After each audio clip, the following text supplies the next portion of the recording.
আছেন তাদের কাছে আমার বিপুলভাবে অনুরোধ থাকবে, আপনারা জানেন আমাদের এখানে যারা আছে সবাই সহকারী যোদ্ধা, কেউ সমন্বয়ক হওয়ার চেষ্টা করি নাই। আমরা চাই না রাষ্ট্রের কোনো বড় পোস্ট। আমরা আজকে দাবি নিয়ে এসেছি আমাদের চিকিৎসা আবারও পুনরায়ভাবে করা হবে। আমাদের যাদের চোখের দৃষ্টি এখন চলে গেছে, আমাদের যাদের ভাইয়ের চোখে গুলি আছে, আমাদের যাদের ভাইয়ের ইনজুর্ড হয়ে পাও গেছে গিয়া পঙ্গুত্ব হয়েছে, তাদের কমিটমেন্ট দিতে হবে আমাদেরকে উন্নত চিকিৎসা করার জন্য। যদি বাইরে নেওয়া হয় বাইরে নিতে হবে, যদি বাইরে নেওয়ার দরকার হয়। আমরা চাই আমরা চোখের দৃষ্টি ফিরত পেতে। আমাদের ফ্যামিলি নিয়ে আমরা এখন কি দুর্যোগে আছি এটা শুধু আমরা জানি একমাত্র, আর কেউ জানে না। কারণ কেউ আমাদের সাথে প্রশ্নবিদ্ধ করে নাই, কেউ আমাদেরকে জিজ্ঞাসা করে নাই। আমার ফ্যামিলি নিয়ে জুলাইয়ের 17 তারিখ থেকে আমার এখনও বাসা নেই। আপনারা এই মিডিয়ার মাধ্যমে আমার মিরপুর বাসা 1 নম্বরে, আমার এখনও বাসা নেই। আমার মা আছে দেশের বাড়ি চাঁদপুরে, আমার ছেলে আছে, আমার ওয়াইফ আছে মিরপুর 12 নম্বরে, আমি আছি এক জায়গাতে। এই যে সজীব ছেলেটা, তার কি পরিস্থিতি, তার কি অবস্থা, তার দুইটা ছেলে, তার চোখের এখনো অপারেশন হয় নাই। সে 19শে জুলাই গুলি খেয়েছে, এখনো কেন তার অপারেশন হয় নাই?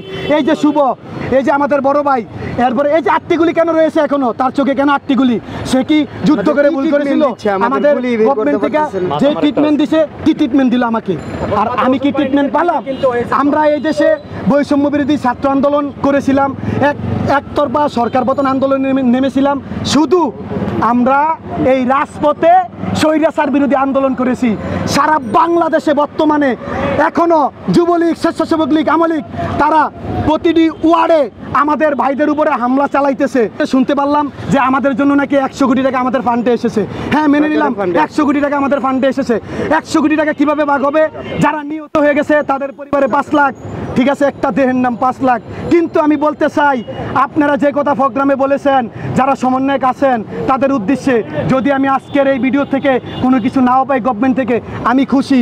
কারণ আমি এই রাষ্ট্রের জন্য চোখ দিছি শুধু স্বৈরাচার শেখ হাসিনার জন্য, আমি কারোর জন্য দেই নাই। এখন আমার যদি আগামী প্রজন্মে যদি আরও 1 বছর লাগে আমার সুস্থ হয়ে উঠতে, আমি সুস্থ হয়ে আমার সংসার আমি চালাবো, কারো দায়ভার নেওয়া লাগবে না। কারণ এই কদ্দুর অনুদানের জন্য আমি রাষ্ট্র স্বাধীনে নামি নাই, আমি বৈষম্য বিরোধী ছাত্র আন্দোলনে নামি নাই, আমার সহকারী যোদ্ধা যারা আছে তারা নামে নাই।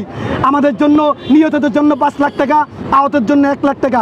আমি বলতে চাই আপনাদের কাছে, আমরা যারা রুগী ছিলাম প্রতিটি হাসপাতালে আমাদের রুগীদের ফাইলে লেখা ছিল গানশট, আমাদের রুগীদের ফাইলে লেখা ছিল গানশট। আমরা 19শে জুলাই থেকে যারা আহত হয়েছি, এখন আজকে কয় তারিখ, এই 2.5 মাস যাবৎ আমাদের রিপোর্টগুলো তারা কেন বাইর করতে পারে নাই?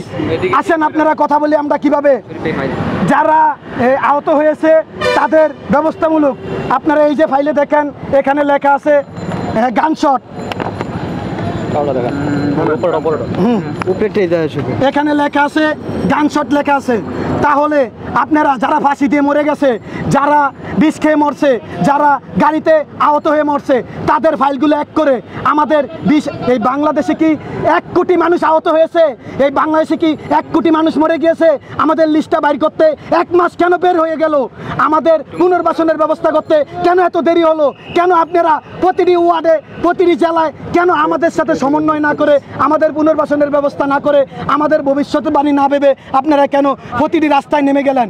আমি আরেকবার বলতে চাই, আমরা বর্তমানে বৈষম্য বিরোধী ছাত্র আন্দোলন করেছি শুধু কারো পকেট বাড়ি করার জন্য না।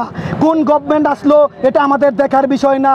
আমরা আমাদের পূর্ণ সম্মান চাই। আর আজকে আপনাদের মিডিয়ার মাধ্যমে আমি বলে দিতে চাই, স্বৈরাচার শেখ হাসিনা গণভবনে 16 বছর রয়েছেন। আমাদের উপদেষ্টা যারা আছেন তারা বলছেন যে এই গণভবনকে তারা জাদুঘরে পরিণত করবে। আমরা এটাতে সহমত। সবাই সহমত কিনা?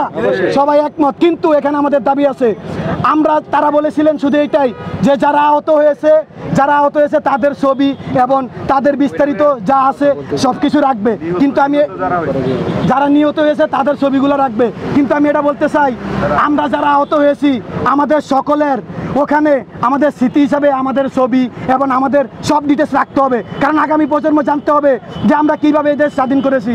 না হলে আমি আমার ফ্যামিলির সাথে আমার ফ্যামিলির কাছে ছোট হয়ে যাচ্ছি। কিভাবে আমার ফ্যামিলি আজ বলতেছে যে তুমি ফ্যামিলির বড় ছেলে হয়ে তোমার পরিবারকে তুমি সাগরে বেশিয়ে দিয়েছো, তোমার পরিবার আর সাগরে বাঁচতেছে। তুমি যুদ্ধে করে যেই যুদ্ধে তুমি অংশগ্রহণ করেছিলে সেই যুদ্ধের থেকে আজ তুমি কি পেয়েছো?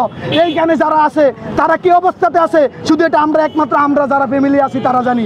তারা আমাদেরকে 1 লাখ টাকা ফেসবুকে স্ট্যাটাস দিয়ে সান্ত্বনা দিচ্ছে। এই 1 লাখ টাকা দিয়ে কি করব?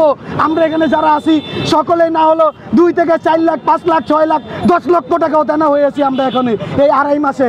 আর তারা আমাদেরকে পুনর্বাসনের জন্য 1 লাখ টাকার বলে এই যে রানিং 2.5 মাস আমাদের সংসার, আমরা রাজপথে কিভাবে আছি, আমাদের পরিবার নিয়ে আমরা কিভাবে আছি, আমাদের টাকা পয়সা কিভাবে আমরা দেনা আমার সংসার, আমার দোকান, আমার সবকিছু আমি বিক্রি করেছি।